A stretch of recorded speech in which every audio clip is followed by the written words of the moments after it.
एक बार फिर से आप लोग का स्वागत है मेरे YouTube channel tech study with Piyush में।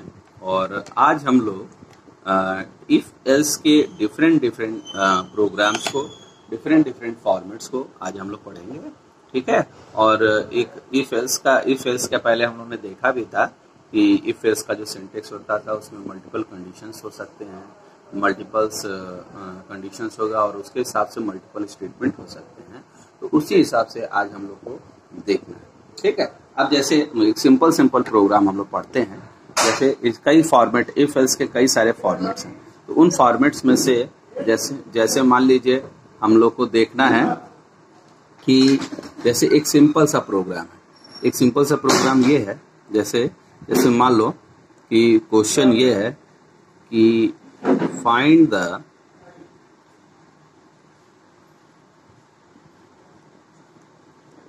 largest number between two variables। ठीक है। तो दो वेरिएबल्स में से हमको लार्जेस्ट नंबर फाइंड करना है। तो दो वेरिएबल्स का मतलब, अगर हम दो वेरिएबल्स ले लेते हैं x एंड y लेते हैं। ठीक है। तो इसके लिए जब अब ये find the largest number between two numbers होगा, तो यानी दो नंबर में से या तो एक नंबर बड़ा होगा और दूसरा नंबर क्या होगा, छोटा होगा। ठीक है। तो यानी इसका मतलब कि इसमें दो कंडीशंस लगेंगे। तो अब देखिए, इस कंडीशंस को लिखने के लिए सबसे पहले मान लेते हैं एक वेरिएबल हम ले लेते हैं x इज इक्वल टू, हमने लिखा int input enter the value of x। हमने लिख दिया enter the value of x हो गया। अब इसी तरह से दूसरी जो वैल्यू है y is equal to int input enter the value of y। ऐसे हमने लिख दिया enter the value of x and enter the value of y। अब क्या होगा, दोनों जो वैल्यूज हमारी, अब यही होगा कि जब ये दोनों वैल्यूज आ गई तो अब हम इसमें कंडीशन लगाएंगे कि कौन से वैल्यू सही होगा, कौन सा वैल्यू गलत होगा। तो यानी अब यहाँ पे हम कंडीशन लगाते हैं कि if x is greater than y then colon. x is greater than क्या हो गया, y हो गया। अगर x की वैल्यू y से क्या है, बड़ी है, तो जब x की वैल्यू y से बड़ी होगी इसका मतलब कौन बड़ा होगा, x बड़ा होगा। तो यहाँ पे प्रिंट हम करेंगे, प्रिंट x इज ग्रेटर, ऐसे बंद हो गया। और एल्स, अब चाहे तो हम एल्स लगा दे, तो हम डायरेक्ट हमने एल्स लगा दिया। हम एलिफ नहीं लिखा, elif x is y is greater then, हमने डायरेक्ट एल्स लगा दिया। Else print y is greater. ठीक है। तो ये हमारा बन गया प्रोग्राम। अब जब इसका फ्लो चार्ट अगर हम बनाते हैं, तो जब हम फ्लो चार्ट इसका देखिए, जब हम इसका फ्लो चार्ट बनाएंगे तो जैसे ऐसे ये हो गया, यहाँ पे हो गया condition x is greater than y। और अगर ये कंडीशन हमारा, ये कंडीशन ट्रू है, ये कंडीशन के फॉल्स होने पर, तो जब अगर कंडीशन ट्रू है तो हमारा कौन बड़ा हो जाएगा, हमारा बड़ा हो जाएगा प्रिंट x हो जाएगा, x को वो प्रिंट करेगा।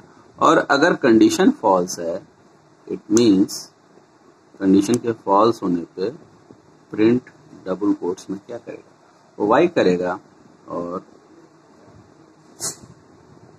ऐसे ये बाहर जाएगा। हम ये सब प्रोग्राम इसलिए थोड़ा सा बता रहे हैं क्योंकि सब इंपॉर्टेंट है, ये बेसिक चीजें हैं। जब तक ये नहीं समझ में आएगा तब तक आगे का समझ में नहीं है। ठीक है। तो इस तरह से ये बाहर निकल जाता है। ठीक। तो अब ये एक प्रोग्राम, अब हमारा दूसरा प्रोग्राम इसी तरीके से दूसरा प्रोग्राम। अगर मान लीजिए ये तो हमने सिर्फ दो नंबर में से ग्रेटर नंबर फाइंड किया, ये तो सिर्फ हमने दो नंबर में से ग्रेटर नंबर फाइंड किया। लेकिन अगर इसी को मान लीजिए, आप इसको चाहें तो नोट भी कर सकते हैं। अब इसी प्रोग्राम को थोड़ा सा और एक्सपेंड करते हैं। अब हमने लिखा क्वेश्चन जो हमारा आया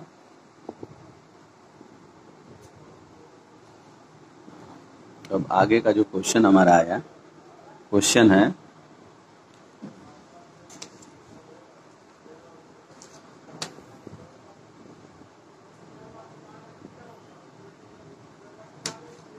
हमारा है find the largest number among 3 variables. ठीक है, तो यानी अब अगला जो क्वेश्चन, नेक्स्ट क्वेश्चन है हमारा, find the largest number among 3 variables. यानी 3 वेरिएबल्स में से अब हमको लार्जेस्ट नंबर फाइंड करना है। ठीक, तो अब जब 3 वेरिएबल्स में से लार्जेस्ट नंबर फाइंड करना है, इसका मतलब जो हमारा कंडीशन फ्लो चार्ट बनेगा वो कुछ ऐसे बनेगा, x is greater than y and y is greater than x is greater than y and x is greater than z। ये एंड हो जाएगा यहाँ पे, एंड इस तरह से। ठीक है, तो यानी ये कंडीशन ट्रू होगा, ये कंडीशन के फॉल्स होगा। ये कंडीशन जो फॉल्स होगा तो ये दूसरे वाले में जाएगा इस तरह से। अब यहाँ पे x, यहाँ पे जो पहला कंडीशन बना x is greater than y and x is greater than z। अगर 3 वेरिएबल है, अगर सपोज करिए हमारे पास 3 वेरिएबल है, x है, y है, z है। ठीक है, तो अब देखिए इन तीनों वेरिएबल्स में से कैसे क्या होगा, x है, y एंड z है, तो यानी x कब बड़ा होगा, जब y भी छोटा हो और कौन छोटा हो, z भी छोटा हो। यानी x is greater than y and x is greater than z, यानी ये तीनों दोनों से जब बड़ा होगा तब x हमारा बड़ा होगा। इसी तरह से y कब बड़ा होगा, y तब बड़ा होगा जब x से बड़ा हो और किससे बड़ा हो, z से बड़ा हो।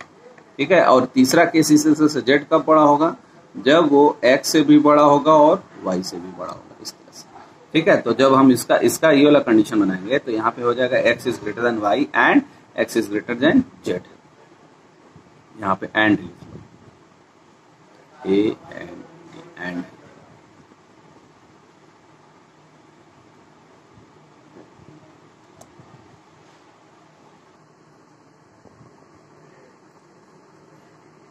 इसी तरीके से जब हम दूसरा कंडीशन लगाते हैं तो यहाँ पे हमने x is greater than y and x is greater than z and x is greater than y and x is greater than z। इसी तरह से जब दूसरा कंडीशन लगाते हैं तो यहाँ पे हमने अभी बताया y की वैल्यू जो है वो x से भी बड़ा होना चाहिए और y की वैल्यू किससे बड़ा होना चाहिए, z से। तब कौन बड़ा होगा, y बड़ा होगा। तो यहाँ पे हम लिखेंगे यहाँ पे लिखेंगे y is greater than x and y is greater than z, यानी y की वैल्यू दोनों से बड़ी होगी। तब अगर ये ट्रू होता है तो हमारा x बड़ा होता है। और इसी तरह से तीसरा कंडीशन क्या है, इस कंडीशन के फॉल्स होने पे फिर से चाहो तो आप चेक कर लो। हमारा तीसरा कंडीशन है z is greater than x and z is greater than y, यानी देखो z is greater than x भी होगा और z is greater than y भी होगा। दोनों कंडीशंस में अगर हमारा z बड़ा होता है तो हमारा जो कंडीशन के ट्रू होने पे z बड़ा हो जाएगा। ठीक है, तो अब इसी को हमको लिखना है, बनाना। हमने हमारा फ्लो चार्ट बन गया। फ्लो चार्ट जो होता है it is a representation of program logic. ठीक है, प्रोग्राम के लॉजिक को रिप्रेजेंट करता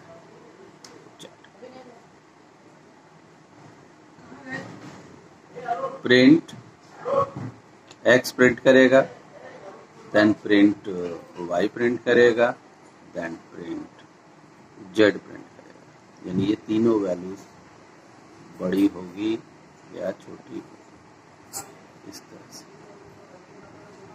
ठीक, तो ये इस तरह से बन जाएगा। अब इसी चीज को हम लोग प्रोग्रामिंग में जब लाते हैं तो इसके कई तरीके हैं लिखने के। ठीक है, अब जैसे मान लो इसका कई तरीके से हम इसकी प्रोग्रामिंग कर सकते हैं। अब जैसे मान लीजिए इसका जब हम प्रोग्राम बना रहे हैं, प्रोग्राम बनाएंगे जब इसका, तो हम लिखेंगे सबसे पहले x is equal to int input enter the value of x। इसी तरह से y is equal to int input enter the value of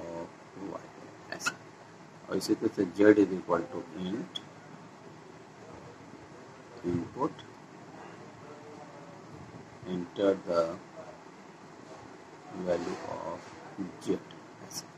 ठीक, यानी एक्स वाई और जेड तीनों की वैल्यू आ चुकी है। ठीक है, अब इसी तरह से अब इसी में अगर मान लीजिए हमको करना लिखना है कि अगर मान लीजिए हमको लिख रहे हैं, अब यहाँ पे हमको चेक करना है तो हमको कंडीशन लिखेंगे इफ, ठीक है, और कंडीशन लिखेंगे if X is greater than Y, जो हम लोग ने यहाँ पे देखा था एक्स इज ग्रेटर देन क्या हो रहा था, वाई हो रहा था, और एक्स की वैल्यू ग्रेटर देन क्या होगा, जेड। दोनों कंपेरिजन कर रहा है। ठीक है, तो if X is greater than Y and इस तरह से एंड ऑपरेटर लगाते हैं, and X is greater than Z.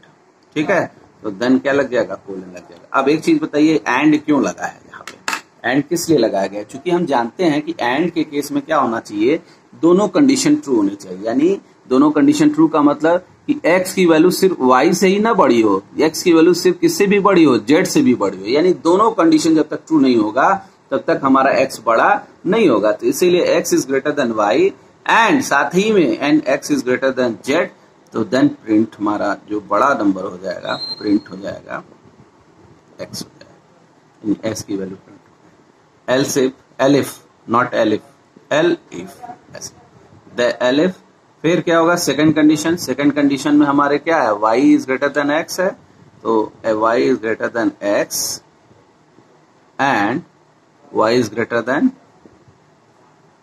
z ऐसे। ठीक है, तो अब इस केस में हमारा क्या बड़ा होगा, प्रिंट हो जाएगा y ऐसे। ठीक, और तीसरा केस चाहो तो आप एलिफ लिखो या डायरेक्ट एल्स के साथ लिख दो, एलिफ। अब तीसरा केस क्या था, z की जो वैल्यू थी, z की जो वैल्यू थी, z is greater than x था और z is greater than y था, तो यानी z is greater than x and z is greater than y, then colon यहाँ पे था और फिर प्रिंट हमने लिखा z लिखा। ठीक है, तो ये इस तरह से हमारा बनता है। ठीक है, अब देखो अगर हम लोग को इसको चेक करना हो, अगर हमारा प्रोग्राम को चेक करना हो कि हमारा प्रोग्राम सही है कि नहीं है, तो अगर हम इसको चेक करना चाहते हैं तो अगर हमने यहाँ पे ऐसे बॉक्स बना दिया, 3 box x y z check करना। ठीक है, और x की वैल्यू को हमने 10 रखा, y की वैल्यू 15 रखा और z की वैल्यू को 12 रखा ऐसे। ठीक है, अब देखिए जब इस प्रोग्राम को रन कराएंगे तो 10, 15, 12 हो गया यहाँ पे। अब इसको जब रन कराते हैं तो पहला condition x is greater than y and x is greater then z, यानी x is greater than y यानी 10 is greater then 15 and x is greater and 10 is greater then 12। इस केस में क्या हो गया, यहाँ पे कंडीशन और यहाँ पे कंडीशन, यानी दोनों कंडीशन हमारे क्या हो गए, फॉल्स हो गए। और एंड के केस में हम लोग जानते हैं कि अगर दोनों कंडीशन फॉल्स होगा तो result will be false, result will be false. अब जैसे एंड लोग बना याद है आप लोगों को, जैसे हम लोगों ने बुलियन अलजेब्रा में पढ़ा था कि 0 0 पे 0, 0 1 पे 1, 0 1 0 पे भी 0 और 1 1 पे क्या होना चाहिए, 1 होना चाहिए। यही लॉजिक थी हमारे, यानी इसका मतलब एंड के केस में तीनों दो सारी कंडीशन क्या होनी चाहिए, ट्रू होनी चाहिए थी। तो यहाँ पे दोनों कंडीशन हमारा क्या है, फॉल्स है, यानी 0 0 है, तो रिजल्ट हमारा ओवरऑल रिजल्ट क्या आएगा, 0 आएगा। तो इसका मतलब जो कंट्रोल है वो इस स्टेटमेंट से जंप करके दूसरे स्टेटमेंट पर आ जाएगा। अब आया y, अब जब y रखा तो y इसका मतलब y की वैल्यू 15 है, तो 15 is greater then 10 and 15 is greater then 12 ऐसे। तो यानी अब यहाँ के केस में दोनों में केस में कंडीशन हमारा ट्रू है और यहाँ पे भी ट्रू है, तो ट्रू के केस में क्या आएगा, ट्रू आएगा। यानी इसका मतलब ये ओवरऑल कंडीशन हमारा क्या होगा, overall condition become true, then print y, इसने y प्रिंट कर दिया और सीधे बाहर हो जाता है। तो देखिए 15 हमारा सारा जाता है। आपको मेरे ख्याल से आप लोग को समझ में आया होगा। तो इस तरह से ये पूरा प्रोसेस होता है। अगर हम मान लो एंड नहीं लिखेंगे ना तो x is greater than y होगा, तो ये आगे बढ़ेगा ही नहीं, पहले ही यहीं पे कंडीशन ट्रू कर देगा, उसके बाद आगे जाएगा ही नहीं। तो इस नाते अब जैसे मान लीजिए इस नाते हमको यहाँ पे लिखना जरूरी होता है, ठीक है। तो ये चीज इसी तरह से एक क्वेश्चन आता है, एक क्वेश्चन है कि write a program that the input and integer in range of 0 to 99 and then print if the integer entered is 1 to 3 digit number. मतलब इसमें फाइंड करना है कि जो एंटर्ड नंबर है वो कितने डिजिट नंबर है। तो जैसे क्वेश्चन है हमारा, write a programme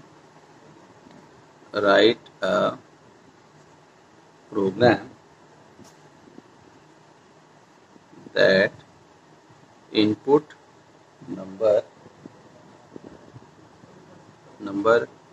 is in the range of 0 to 999 and 0 to 999 and print if the integer and prints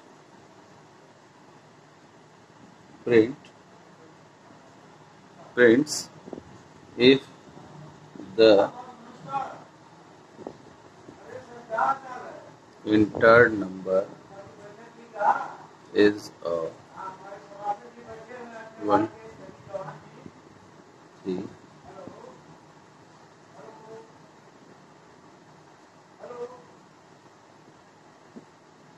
number, ठीक है। इस तरह से हमको फाइंड करना है कि मतलब यूजर ने 1 डिजिट नंबर एंटर किया कि 2 डिजिट किया कि 3, ठीक। तो सबसे पहले अब जब बनाएंगे इसका प्रोग्राम तो हम सबसे पहले एक वेरिएबल ले लेते हैं num is equal to int input enter number.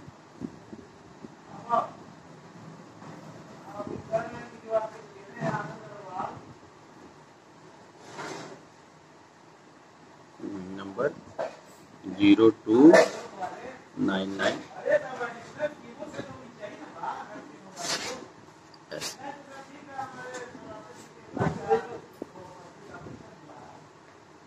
99 हो गया। यानी अब कंडीशन लगाते हैं कि ये हम चेक करना चाहते हैं कि जो एंटर डिजिट नंबर है वो 1 डिजिट है कि 2 डिजिट है कि 3 डिजिट है। तो अब सबसे पहले क्या करेंगे, हम चेक करते हैं if condition, if num is less than 0। अगर num की वैल्यू 0 से क्या है, कम है, ठीक है। अगर आपने 0 से माइनस में नंबर एंटर कर दिया है तो क्या होगा, तो इसका हमको चेक करना पड़ेगा। Print invalid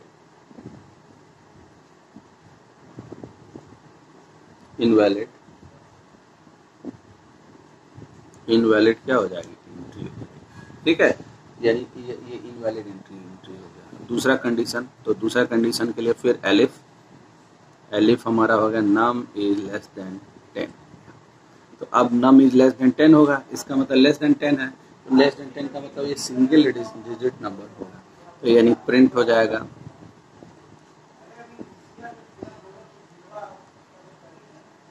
single digit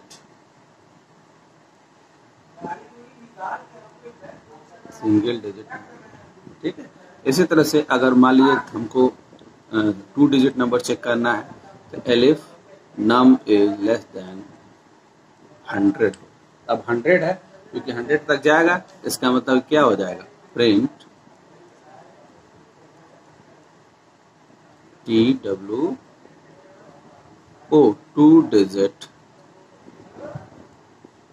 number, ठीक। इसी तरह से अगर 3 डिजिट नंबर को चेक करना है, 3 डिजिट को देखना है कि 3 डिजिट है, यानी 3 डिजिट को चेक करना है, तो 3 डिजिट को देखने के लिए फिर elif num is less than 1000 कर सकते हैं सीधे 1000। तो 1000 जब कर देंगे तो 1000 कर देंगे, यानी प्रिंट हो जाएगा हमारा प्रिंट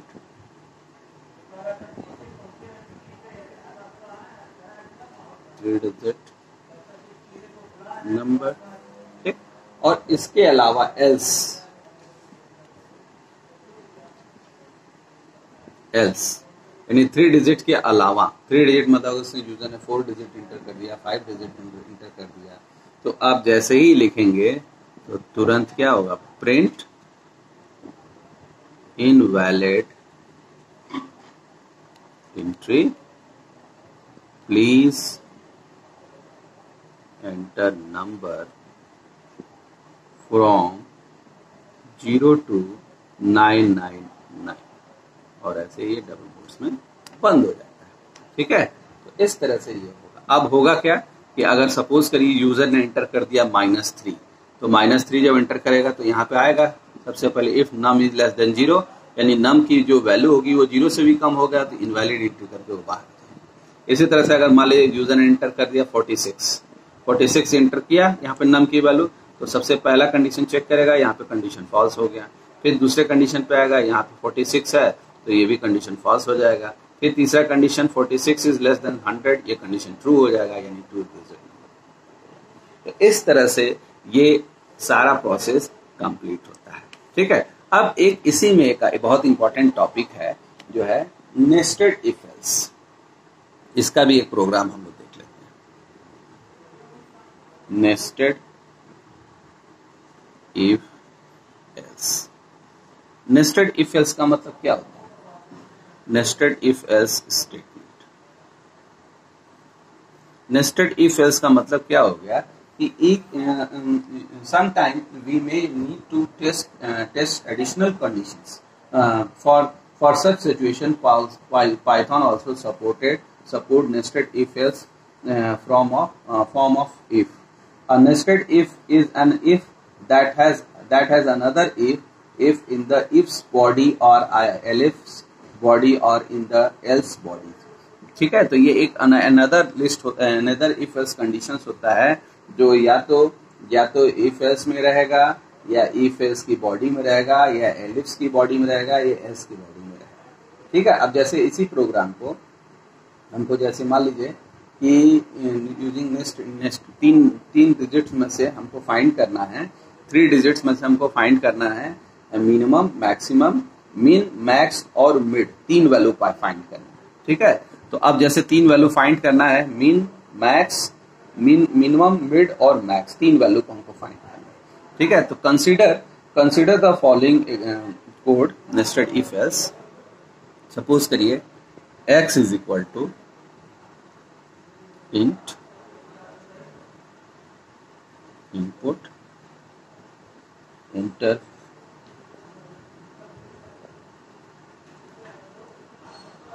फर्स्ट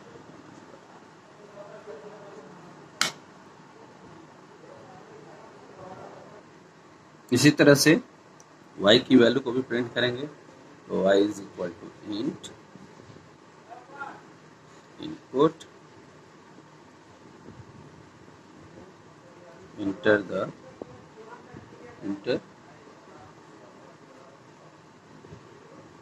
सेकेंड।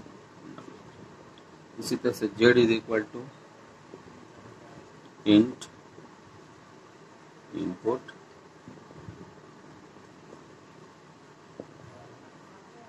इंटर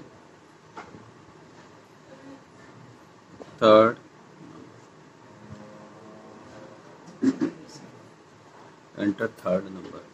ठीक है, इसी तरह से अब ये तो एक्स वाई जेड हो गया। इसी तरह से अब हम क्या करते हैं, एक वेरिएबल लेते हैं मीन, एक वेरिएबल लेते हैं मिड, और एक वेरिएबल लेते हैं मैक्स, और तीनों की वैल्यू को हम नन कर देते हैं, NONE। नन भी एक डेटा टाइप होता है। अब देखिए नन में n कैपिटल होगा, n मतलब कि नन का मतलब ये होगा कि ये वेरिएबल तो है लेकिन कोई वैल्यू होल्ड नहीं कर रहा है, अभी कोई वैल्यू नहीं है, खाली है। ठीक है, अब इसी तरह से जब आगे इसमें बढ़ेंगे, अब आगे इसमें बढ़ते हैं तो हम देखते हैं कि min, mid, max is equal to none. अब पहला कंडीशन इफ, देखिए इंडेंटेशन का इसमें बहुत ध्यान रखना है हम लोगों को, और बिना इंडेंटेशन के हमारा प्रोग्राम पॉसिबल नहीं है। आप लोग टाइप भी करते समय ध्यान दीजिएगा। x is less then y and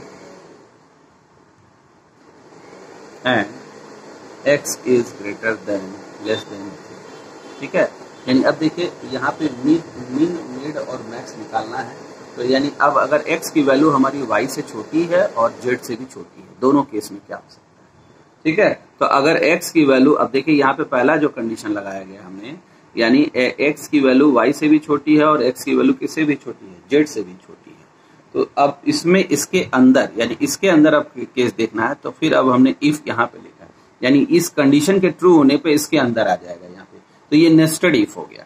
ठीक है, if y is less than z, यानी अगर यहाँ पे कोलन हो जाएगा, यानी if y is less than z, यानी y की वैल्यू अगर z से हमारा कम है तो मीन क्या होगा, कॉमा मीन, मिड और मैक्स। अब देखिए यहाँ पे ध्यान दीजिएगा, अगर x की वैल्यू y से भी छोटी है और x की वैल्यू हमारा z से भी छोटी है, ठीक है, यानी इसका मतलब जो x है वो सबसे कम है, और सबसे कम होगा, x की वैल्यू y से भी छोटी है और x की वैल्यू z से भी छोटी है। और यहीं पे अगर if y less than z है और y जो है y छोटा, y हमारा z से, y जो है z से भी छोटा है, इसका मतलब सबसे बड़ा जो नंबर है वो कौन सा है, z है। ठीक है, और इन दोनों केसेस को देख करके देखिए, तीनों कंडीशन यहीं पे है, यहाँ पे x is less then y है और x is less than z, यानी x दोनों से छोटा है, तो यानी सबसे मिनिमम हमारा हो गया क्या चीज, x हो गया। तो यानी सबसे पहले मिनिमम वैल्यू x लिख दीजिए। अब यहाँ पे देख रहे हैं, जब इसके कंडीशन में आ रहा है तो यहाँ पे लिखा है y is less than z है, यानी y is less than z का मतलब क्या हो गया, यानी x तो सबसे छोटा हो गया, यानी y से अगर z बड़ा है तो यानी हमारा जो मिड वैल्यू होगा वो कौन सी वैल्यू होगी, y वाली होगी, और जो सबसे बड़ी वैल्यू होगा यानी मैक्स होगा वो हमारा क्या हो जाएगा, z। एकदम क्लियर कॉन्सेप्ट है, इसको समझ लीजिए। ठीक, अब अगर मान लीजिए y हमारा, अब इसका एल्स पार्ट, यानी अगर y हमारा z से बड़ा हो रहा है, यानी y बड़ा हो रहा है, एल्स दर्जो हटा दो यार,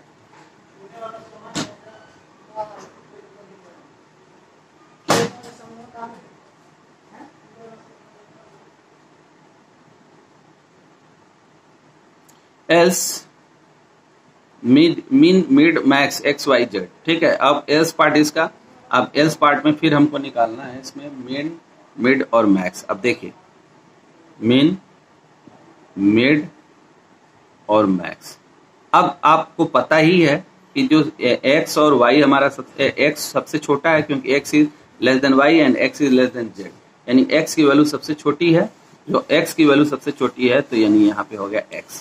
अब यहाँ पे जब ये y is less than z, अगर ये कंडीशन फॉल्स होता है तो यानी इसका मतलब क्या होगा, z हमारा मीन होगा, इसका मतलब का क्या हो जाएगा, z जो है हमारा मिड हो जाएगा और y हमारा सबसे बड़ा होगा इस कंडीशन के फॉल्स होने पे, यानी यहाँ पे, यानी ये हो जाएगा यहाँ पे x, z और जो सबसे बड़ा नंबर हो जाएगा वो y। ठीक है, तो ये एक इफ एल्स के केस में अगर z हमारा सबसे, x सबसे छोटा होता है तो ये केसेस हो सकते हैं। अब एलिफ दूसरा देखिए, एल इफ। अब देखिए एक चीज ध्यान दीजिए, देखिए इस इफ का ये एल्स है और ये इस इफ का ये एल्स एलिफ है। ठीक है, इसका मतलब इसके ट्रू होने पे, अगर ये कंडीशन ट्रू होता है तो इसके अंदर आता है, अगर ये कंडीशन ट्रू नहीं होता है तो यहाँ पे आ जाएगा, और यहाँ पे जब आ जाएगा अब फिर y के साथ चेक करते हैं। अभी हम लोगों ने x के साथ चेक किया तो y is less then x and y is less than z, अगर y की वैल्यू z से, ठीक है, z से, तो अब फिर चेक करो वही चीज, if x is less than z then colon, nested if फिर बनाएंगे, फिर हो जाएगा मीन, मिड और मैक्स, क्या होगा। ठीक है, तो अब देखिए यहाँ पे क्या है, सबसे छोटी जो वैल्यू है वो y है, y यानी y हमारा मीन हो गया एकदम उसी तरह से पहले वाले की तरह से। अब मिड है, मिड का मतलब अगर x की वैल्यू, सबसे पहले ये हो गया, और x की वैल्यू अगर ये कंडीशन ट्रू हो जा रहा है, x छोटा हो जा रहा है z से, इसका मतलब y दोनों में छोटा केस है, x से भी छोटा है, z से भी कुछ छोटा है। अब हमको चेक करना है कि x और z में कौन बड़ा है, तो x यानी इसका मतलब ये कंडीशन जो ट्रू हो रहा है तो ये x हमारा मिड में हो जाएगा और जो z है वो हमारा मैक्स हो जाएगा। और इसी का एल्स पार्ट, अगर ये कंडीशन फॉल्स होता है, यानी एक चीज तो क्लियर है इसमें कि y हमारा छोटा है, सबसे पहले y तो हमारा छोटा ही है, तो y तो सबसे पहले लिखा जाएगा। अब जब ये कंडीशन फॉल्स होगा इसका मतलब उल्टा हो जाएगा, यानी z आ जाएगा मिड में और जो x हो जाएगा वो हमारा मैक्स हो जाएगा। ठीक है, x हमारा क्या हो जाएगा, मैक्स हो जाएगा। देखिए ये इस तरह से मीन हो गया, फिर मिड हो गया, मैक्स, यानी x is less than z है। अगर ये कंडीशन हमारा फॉल्स हो जा रहा है तो यानी इसका मतलब क्या हो रहा है कि मीन तो हमारा y ही रहेगा और z हमारा मिड हो जाएगा और x हमारा मैक्स हो जाएगा। ठीक है, इसी तरह से इसका तीसरा पार्ट एल्स पार्ट, तीसरा पार्ट कौन सा, एल्स। अब एल्स पार्ट इसका, ठीक है। तो अब एल्स पार्ट में देखिए क्या होता है।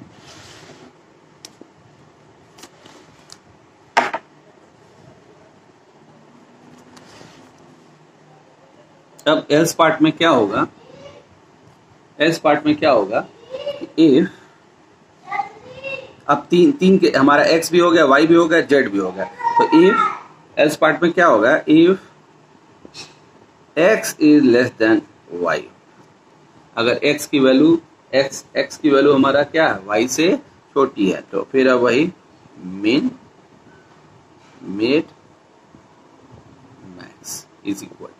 तो अब यानी अब ये जो तीसरा पार्ट होगा x y z, यानी z हमारा, यानी जो तीसरा पार्ट आएगा यानी z वाला पार्ट आएगा, यानी z हमारा सबसे मिनिमम हो जाएगा। ठीक है, z हमारा सबसे मिनिमम हो गया। फिर उसके बाद अब अगर x और y में, यानी x हमारा मिड हो जाएगा और y हमारा मैक्स हो जाएगा। अब इसका एल्स फिर वही चीज min mid max is equal to, तो z तो हमारा सबसे छोटा है ही, अब ये रिवर्स हो, ये y हो जाएगा और क्या हो जाएगा, x। तो इस तरह से हमारा नेस्टेड इफ कंप्लीट होता है।